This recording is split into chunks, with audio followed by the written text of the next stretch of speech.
안녕하세요. 오늘도 서연살롱을 찾아주셔서 감사합니다. 저는 홀로 사는 70을 코에 앞둔 여성입니다. 나이를 먹다 보니 하루하루 주어진 시간이 저에겐 너무나 값지고 소중하기만 한데요. 지금은 나름의 여유를 갖고 평화롭게 살고 있지만 걸어온 제 인생길은 그다지 평온하진 않았답니다. 누군가 그런 말을 하더군요. 노인 한 명의 죽음은 도서관 하나가 사라지는 거라고요. 그 말을 듣고 혼자 얼마나 감동을 했는지. 그러면서도 저의 인생도 누군가 그런 이야기를 해주며 아쉬워할까 하는 생각에 용기를 내어 제 사연을 신청하게 되었어요. 저는 애석하게도 저를 엄마라 부를 자식이 없어요. 그저 임신이 좀 늦는다고 생각했는데 제가 불임이었더라고요. 하지만 전 그 사실을 알지 못했어요. 제가 젊었을 때만 해도 그저 아이는 하늘이 주는 거라 생각했거든요. 지금이야 산부인과에 가서 검사도 미리 하고 행여 불임이라도 치료도 가능한 세상인데 제가 젊을 땐 불임은 여자 혼자 모든 걸 끌어안아야 하는 재앙 같았어요.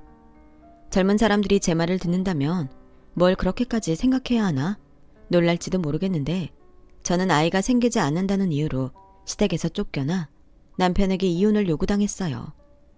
그게 결혼하고 5년 만에 일어난 일이었는데요. 따지고 보면 애정도 없는 그런 결혼이었죠. 20살을 넘기고 친척 소개로 중매 결혼을 했거든요. 저희 친정은 형편이 그리 좋지 않았어요. 딸 셋, 아들 하나 집인데 저희 부모님은 아들밖에는 관심이 없었죠. 그래서 딸들은 나이가 차면 얼른 시집을 보내고 싶어 하셨어요. 저는 딸 중에 셋째였는데 지금 생각하면 바보 같지만 언니들이 그렇게 시집을 가서 저도 당연히 그렇게 하는 게 맞다고 생각했어요.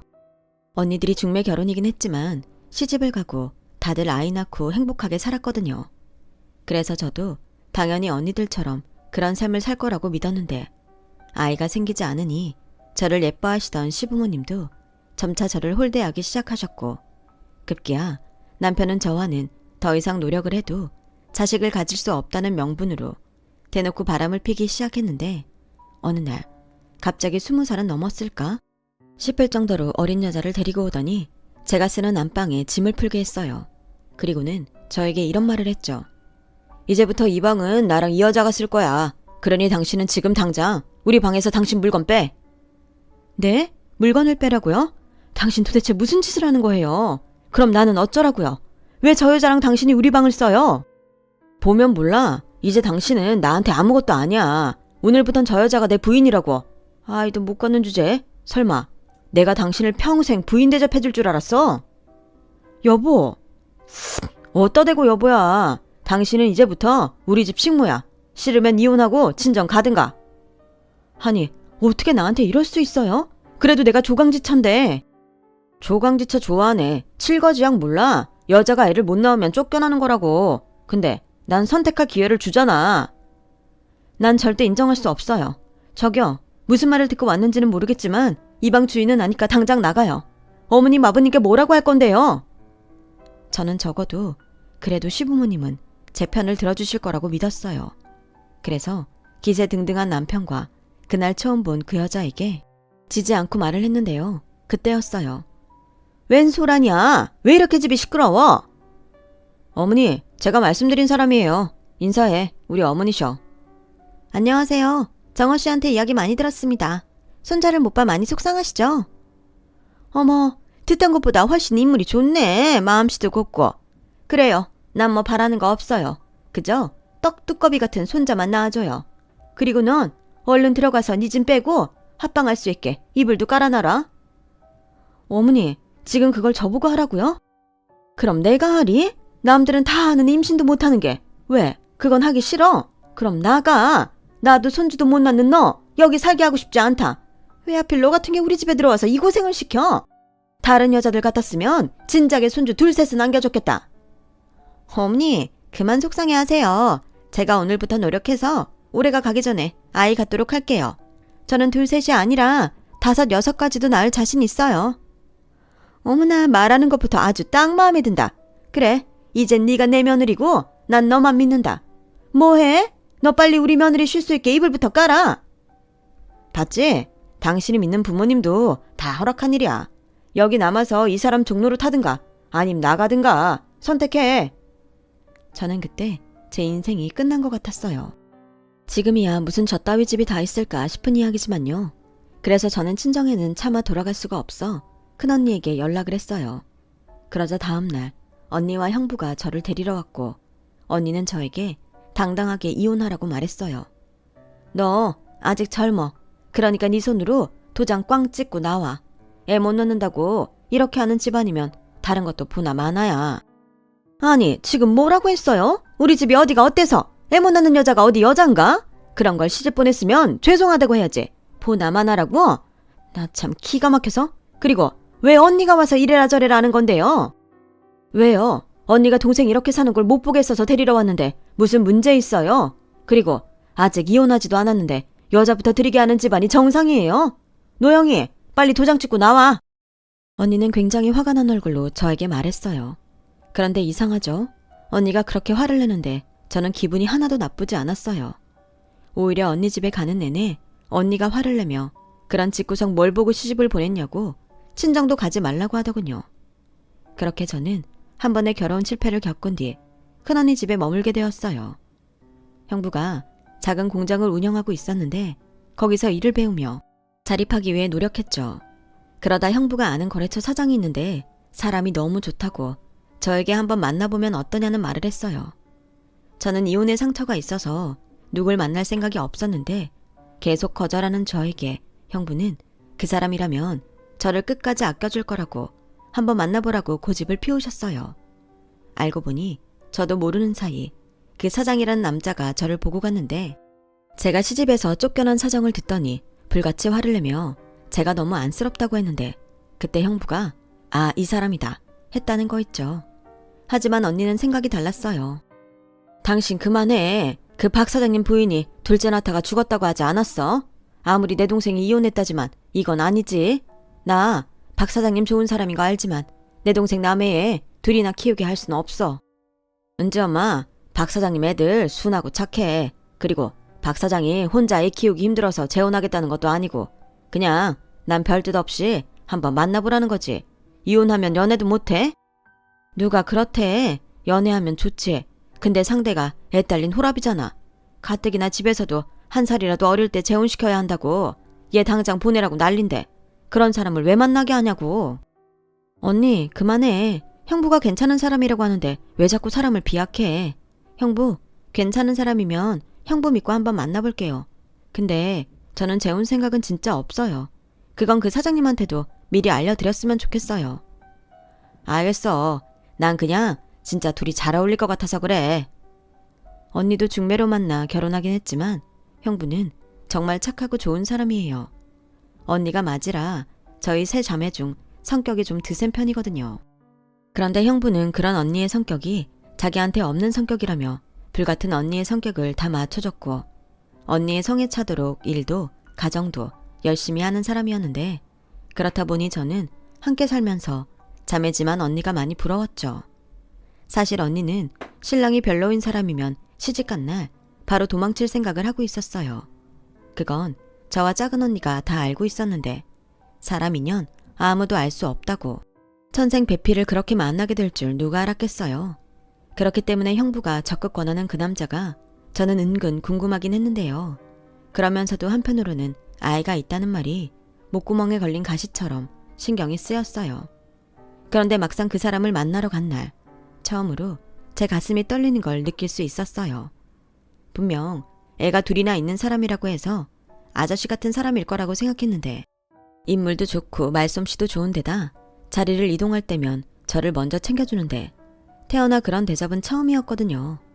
누군가에게 대접을 받으니 저도 좀 괜찮은 사람 같은 기분도 들었고 서로 아픔이 있어 그런지 누가 먼저랄 것도 없이 배려를 하게 됐는데 그래서인지 서로 존중받는 느낌을 받았던 것 같아요.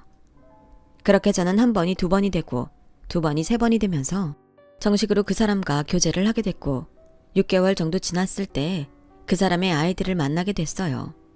이 사람을 정식으로 만나면서 언제고 그런 날이 올 거라고 생각은 했지만 막상 그때가 되니 엄청 떨리더라고요.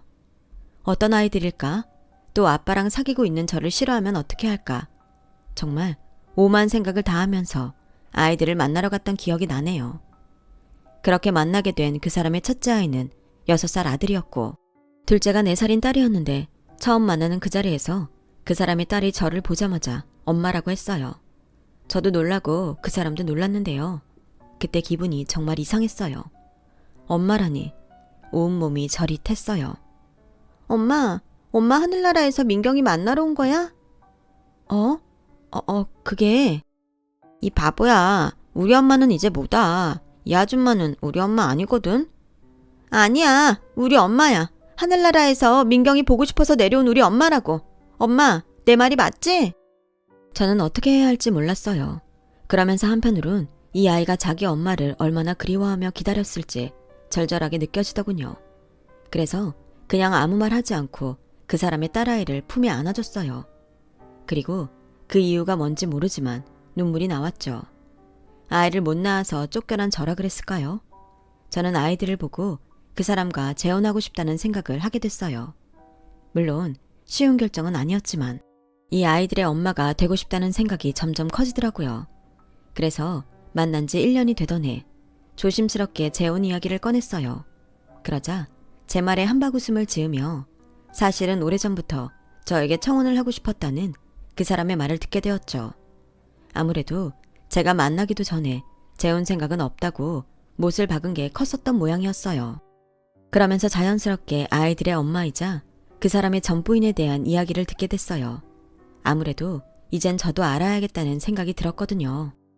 애들 엄마는 원래 몸이 많이 약한 사람이었어요.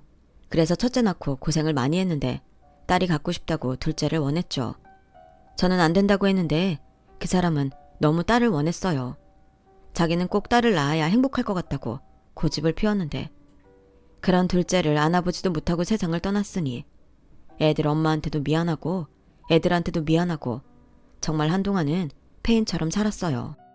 그 사이 애들은 저희 어머니가 돌봐주셨는데 그것도 불효 같고 정신을 차려야겠다 싶었죠.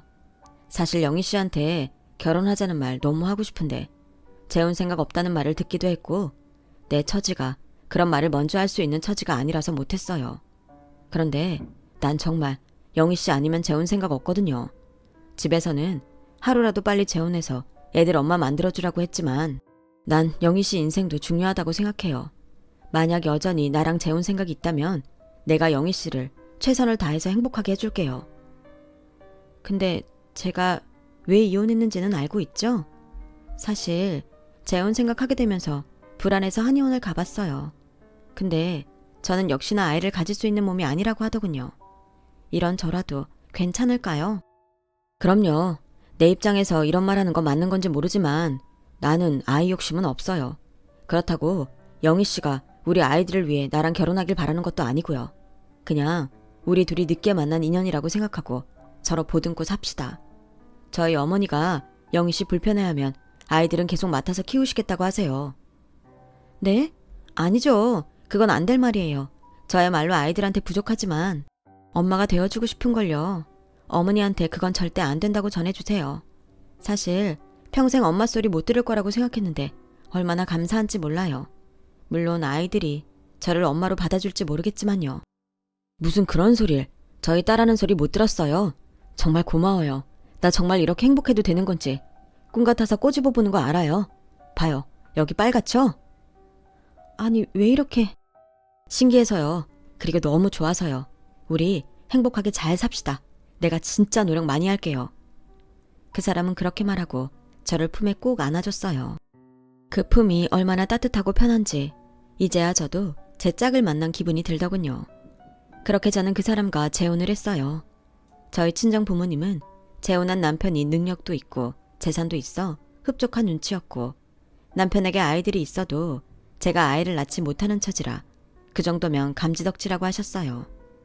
당연히 그런 말을 하는 부모님에게 기분이 좋을 리는 없었지만 이젠 시어머니가 되신 그 사람의 어머니가 저희 부모님에게 이렇게 말씀하셨죠. 마음씨 착한 따님을 부족한 제 아들에게 주셔서 대단히 고맙습니다. 고맙긴요. 저희야말로 이렇게 부족한 것 없는 집에 골칫덩어리를 데려가 주셔서 감사할 따름인데요. 사돈께서는 욕심이 많으신가 봅니다. 저렇게 훌륭한 딸을 두고도 그런 소리를 하시다니 이젠 제가 엄이라는 마음으로 따님을 아끼도록 할게요. 원래 결혼하면 딸은 출가 외인이라고 하지 않습니까? 이젠 저희 식구라고 생각해도 되겠죠? 시어머니는 웃으면서 이야기했지만 어쩐지 저희 부모님 얼굴은 점점 굳으셨어요. 그리고 시어머님이 신혼여행을 마치고 돌아온 저에게 이렇게 말씀하셨어요. 내가 이 말은 꼭 해야 할 것 같아서 아가, 결혼식 날 내가 사돈에게 출가 외인 어쩌고 한 건 다른 뜻은 없다. 그저 널 너무 홀대하는 것 같아서 이젠 내 식구라는 못을 박아두고 싶었어. 압니다. 그래서 그날 정말 감사했어요. 보셔서 아시겠지만 제가 저희 집에서 그렇게 좋은 대접을 받는 건 아니라서요. 근데 어머님이 그렇게 말씀해 주셔서 얼마나 든든했는지 모릅니다. 그렇다면 다행이구나. 난 우리 손주들도 있고 네가 너무 힘든 결정을 해준 것 같아. 미안하고 그저 고마워. 나도 딸이 없는데 내가 정말 너를 내 딸처럼 아끼고 위해주마. 내 아들이 속썩이면 주저하지 말고 나한테 일러. 난 네 편이니까. 지금 생각해도 눈물이 나네요. 시어머님은 정말로 당신의 말처럼 저를 돌아가시는 그날까지 예뻐해 주셨어요. 먼저 시어머니와 비교도 되지 않을 만큼 저를 아끼고 사랑해 주셨는데 낳아준 부모에게도 받지 못한 대접을 시어머니에게 모두 다 받았다고 해도 과언이 아닐 정도였죠. 그리고 남편 역시 결혼 후 일도 가정도 최선을 다했어요. 아무리 바빠도 휴일엔 집에서 아이들과 그리고 저와 시간을 보내려 했고 휴일에 한 끼는 서툴지만 자기 손으로 밥을 할 정도로 좋은 사람이었죠. 하지만 모든 게 다 좋을 순 없잖아요. 저에겐 재혼 후 결코 쉽지 않은 숙제가 있었는데 그건 첫째 아들이었어요. 저를 잘 따르는 딸과 달리 무슨 이유인지 저를 받아들일 수 없는 아들은 자꾸 못된 행동을 하기 시작했는데 시간이 지나면 괜찮아지겠지 하고 그때를 기다리는데 그때가 좀처럼 오지 않았어요. 그리고 크면서 그 정도가 점점 심해졌는데 중학교에 가서는 강제 전학을 할 정도로 문제아가 되어버렸죠. 당연히 저는 걸핏하면 학교에 불려가게 되었고 사춘기에 접어든 아들을 못마땅하게 여긴 남편과 아들의 대립은 점점 심해졌어요. 급기야 아들은 가출을 밥 먹듯이 했고 그럴 때마다 경찰서까지 가게 되었는데 제가 아무리 달래고 엄하게 꾸짖어도 아들은 저를 철저하게 남이라 여기더군요. 그때 알았어요. 엄마는 아무나 하는 게 아니라는 것을요. 하지만 저를 친엄마라 믿고 따르는 딸이 있어 저는 웃는 날도 많았어요. 어버이날 처음으로 색종이로 만든 카네이션을 받았는데 얼마나 기분이 좋던지. 거긴 대충 만든 것 같긴 하지만 동생 성화에 따라 만든 아들의 카네이션도 있었는데 저는 시장 갈 때도 언니를 만나러 나갈 때도 그 색종이 카네이션을 양쪽 가슴에 달고 나갔어요. 나도 자식 있는 여자라고 걸음걸이도 얼마나 당당하게 걸었는지. 지금 생각해도 제가 너무 웃기네요. 하지만 그렇게 저를 잘 따르던 딸도 결국엔 제가 친모가 아니라는 사실에 조금씩 거리를 두려고 했어요. 아들처럼 대놓고 저를 무시하진 않았지만 점점 저를 피하는 느낌이 들었죠. 처음엔 사춘기라 그런 줄 알았는데 저는 점점 아이들에게 받은 상처로 얼굴에 그늘을 달고 살게 되었어요. 남편은 여전히 저에게 참 잘했지만 아이들이 그러면 그럴수록 자기가 더 잘해야겠다고 생각하는 것 같았죠. 그리고 종종 이런 말을 했는데요. 너무 애쓰지 마. 애들도 나중엔 다 알 거야. 당신이 얼마나 좋은 엄마였는지 지들도 뼈저리게 느끼고 후회하는 날 오지. 그때 당신 걔들 받아주지 마. 정말 그런 날이 올까? 난 우리 애들 한 번도 내 자식 아니라고 생각한 적 없어. 오히려 우리 애들 있어서 내가 얼마나 든든했는데. 나도 아들 딸 있는 엄마라고 어깨도 펴고. 알아. 내가 제일 잘 알지. 그래서 얼마나 고마운데. 그래서 난 걔들이 미워 죽겠어. 그러지 말고 우리 애들 용돈 확 끊어버릴까? 당신은? 그럼 우리 애들 어쩌라고. 요즘 애들이 밖에서 돈 쓸 일이 얼마나 많은지 알아? 당신 그러기만 해. 알겠어. 가만 보면 나보다 어째 애들만 챙기는 것 같아서 나 서운해. 또 그런다. 당신이야말로 왜 점점 어려지는 거야. 왜긴 당신한테 관심 받고 싶으니까 그렇지. 우리 다음 달 연휴에 여행 갈까? 당신 바다 좋아하잖아. 가서 회도 먹고 우리 좀 쉬고 옵시다. 그렇게 남편 때문에 행복하고 아이들 때문에 고된 시간을 참 열심히도 살았어요. 그러는 사이 언제나 든든했던 시어머니가 지병으로 돌아가셨고 한동안 힘들어하던 남편이 자리를 털고 일어나 일에 매달리며 회사를 키워갔는데 그러는 사이 아이들은 학교를 마치고 성인이 되더니 모두 결혼을 하게 되었어요. 어느덧 저도 남편도 흰머리가 더 어울리는 환갑을 맞게 되었죠. 남편은 회사도 어느 정도 자리를 잡았으니 이젠 저를 위한 시간을 갖고 싶다며 조용한 곳에 예쁜 전원주택을 짓고 살자고 하더군요. 하루하루 집이 지어지는 걸 보며 얼마나 행복했는지 몰라요. 아이들도 언제 제 속을 썩였냐는 듯 결혼해서 잘 살고 있었고요. 이제야 남편과 평화로운 노년을 보낼 생각을 하니 세상에서 제가 가장 행복한 여자인 것 같더라고요. 하지만 너무 행복하면 하늘에서 그 꼴을 보지 못하는지 어느 날부터 남편의 컨디션이 급속도로 나빠지기 시작했어요. 남편은 내내 일만 하다 쉬려니 몸에서 이곳저곳 신호를 보내는 것 같다며 걱정할 것 없다고 했는데 결국 쓰러져 병원에 실려가게 되었어요. 그리고 병원에서 원인을 알기 위해 여러 가지 검사를 진행했는데 저는 끔찍한 이야기를 듣고 말았죠. 글쎄 남편이 위암이라고 하더군요. 평소 밥대를 놓칠 때도 많고 위염이나 위궤양을 달고 사는 사람이라 신경을 쓴다고 썼는데 벌써 사기에 전이까지 되었다고 하는데 꼭 망치로 머리를 제대로 맞은 것 같았어요. 남편 역시 자신이 암에 걸렸다는 사실에 많이 놀란 눈치였어요. 그러면서도 놀란 제가 조금이라도 안심할 수 있도록 남편은 수술하면 다 낫는다면서 자기 친구도 위암 말기였는데 수술해서 완치되었다고 그렇게 너스레를 떠는데 저는 나오는 눈물을 주체하지 못했어요. 이렇게 좋은 사람이 왜 그런 병에 걸렸을까? 하늘이 원망스러웠고 차라리 제가 암이면 좋겠다는 생각을 했네요. 그러면서 남편은 괜찮다고 호들갑을 떠는데 저는 거의 매일 울면서 남편을 간호했어요. 언니와 형부는 이럴 때일수록 제가 힘을 내야 한다더군요. 남편 앞에서 울지 말라고 신신당부를 했는데 남편만 보면 눈물이 나오는 걸 어떻게 할 방도가 없더라고요. 그럴 때마다 남편은 수도꼭지 또 고장났다면서 저를 놀렸어요. 분명 자기가 더 아프고 힘들었을 텐데 지금 생각하면 남편에게 너무 미안합니다. 씩씩하고 강한 아내였다면 남편이 저에게 조금이라도 의지할 수 있었을 텐데 아무튼 남편의 소식을 들은 아이들도 많이 놀라 곧장 병원에 찾아왔어요. 그리고 딸이 울면서 지 아빠에게 달려가 어떻게 암에 걸릴 수 있냐더군요. 민경아 그만 울어. 아빠 아직 괜찮아. 아빠 아니 사귀게 될 때까지 어떻게 모를 수가 있어? 그러게 말이다. 그냥 똑같은 위염이나 궤양인 줄 알았지. 네 엄마가 이것저것 잘 챙겨줬는데 아빠가 너무 방심했나 봐. 아버지 암이라는 게 뭐 방심한다고 걸려요? 그러지 마시고 여기보다 더 큰 병원으로 옮겨요. 제가 알아볼게요. 아니다. 나 여기서 수술받고 네 엄마랑 집에 갈 거야. 집에 가신다고요? 지금 아버지 제정신이세요?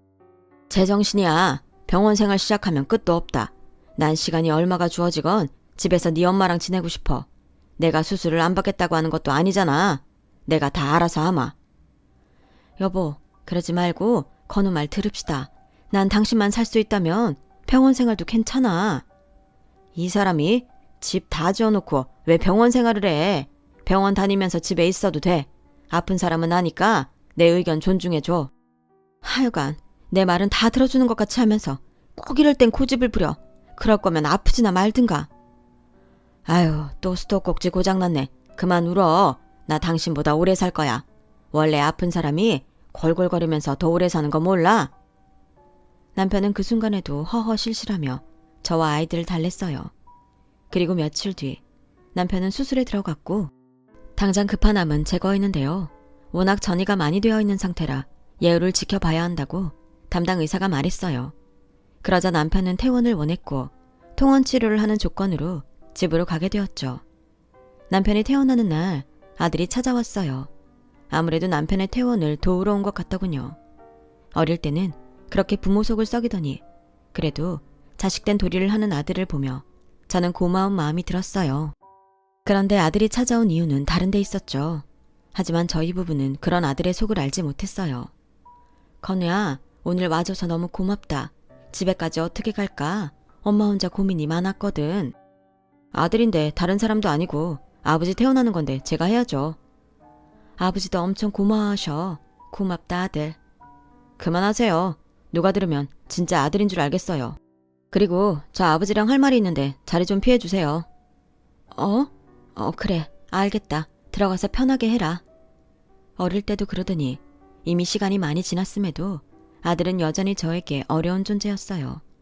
그리고 1시간이 넘도록 남편과 아들의 대화가 이어졌고 저는 궁금하기도 했지만 아들이 원치 않을 테니 밀린 집안일을 하며 일부러 신경을 쓰지 않으려 했는데요.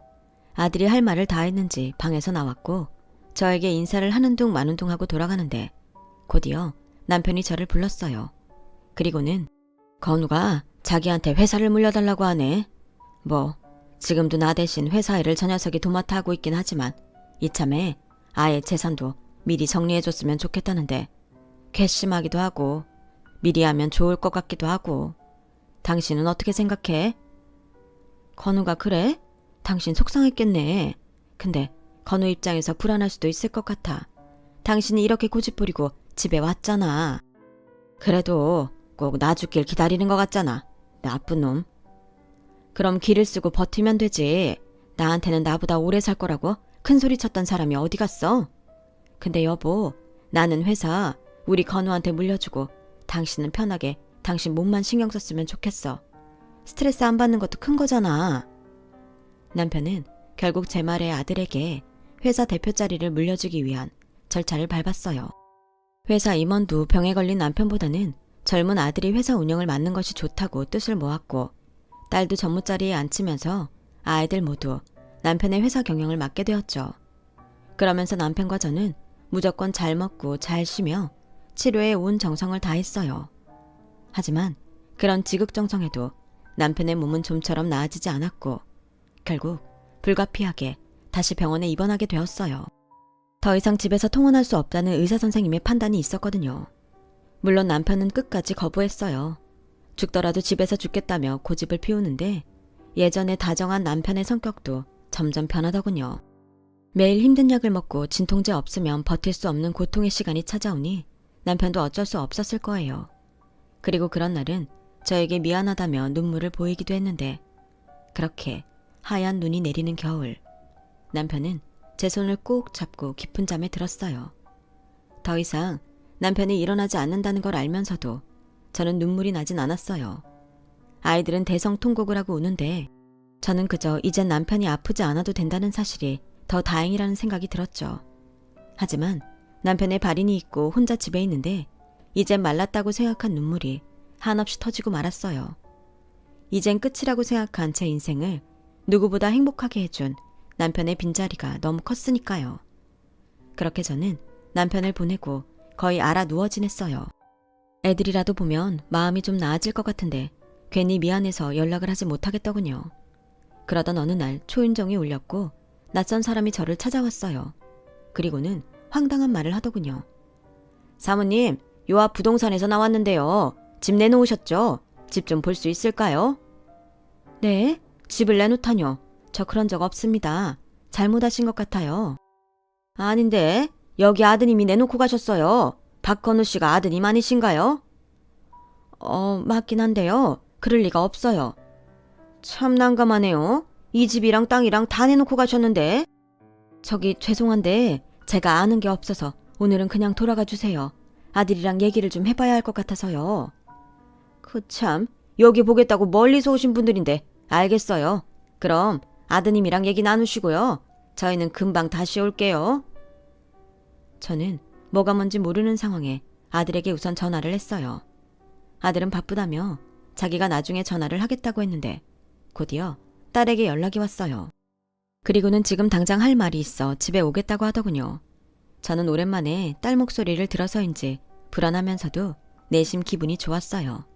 그래서 집안 청소를 싹 하고 딸이 좋아하는 닭볶음을 해줄 심상으로 근처 시장까지 가서 장을 봐왔는데 그 사이 딸이 집 앞까지 와서 저를 기다리고 있더군요. 어머, 빨리 왔네. 엄마가 너 좋아하는 닭볶음탕 해주려고 장 봐왔어. 금방 가야 하는 거 아니지? 니들이 요즘 회사 일로 너무 바쁜 것 같아서 엄마가 걱정이 이만저만이 아니었어. 여기서 이러지 말고 들어가자.